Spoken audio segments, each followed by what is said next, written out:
It's been a hot minute, folks, but now we're back with a special Klepper's Corner. Today's topic is, of course, the first, well, not exactly the first after the last guy flopped so hard, the second presidential debate between Republican nominee former President Donald Trump and Vice President Democrat nominee Kamala Harris.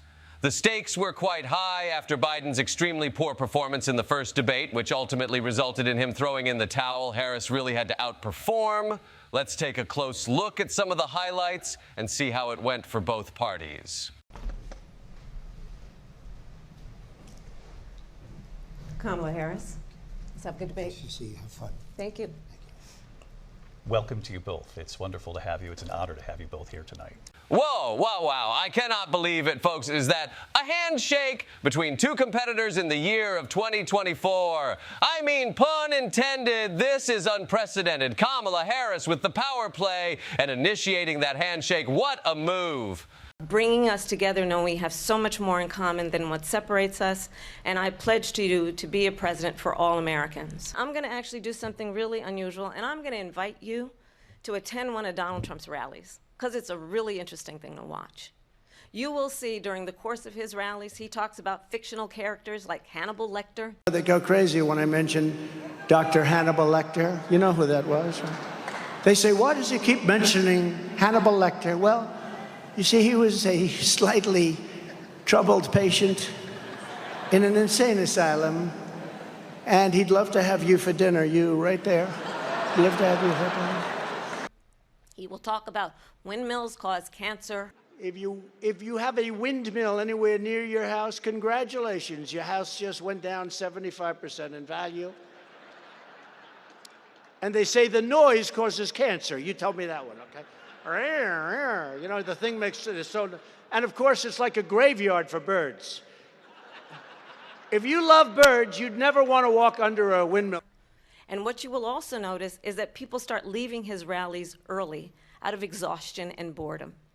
And I will tell you, the one thing you will not hear him talk about is you. You will not hear him talk about your needs, your dreams, and your desires. She said people start leaving. People don't go to her rallies. And the people that do go, she's bussing them in and paying them to be there, and then showing them in a different light. So you can't talk about that. People don't leave my rallies. One of the biggest rallies, the most incredible rallies in the history of politics. That's because people want to take their country back. Our country is being lost. We're a failing nation. And it happened 3.5 years ago. And what's going on here, you're going to end up in World War III, just to go into another subject.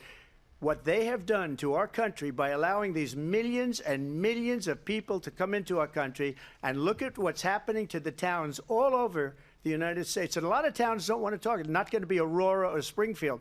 A lot of towns don't want to talk about it because they're so embarrassed by it.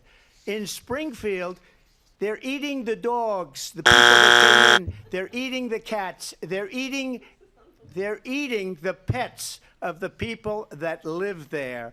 And this is what's happening in our country. Wow. Just wow. Trump got dog walked by Kamala right there. She laid out the bait, and he absolutely jumped at it. This man's ego is far too big for him not to brag about his own rally sizes. And here he's spreading the false narrative that there's Haitian immigrants eating people's pets in Springfield. A presidential candidate this year spreading a story like this certainly was not on my bingo card. And on the topic of insane asylums and Hannibal Lecter, I might go criminally insane if I have to listen to Donald Trump scream into that microphone one more time. And with that, I'm Jordan Klepper. This was Klepper's Corner. I hope you enjoyed this episode. Have a good one, folks.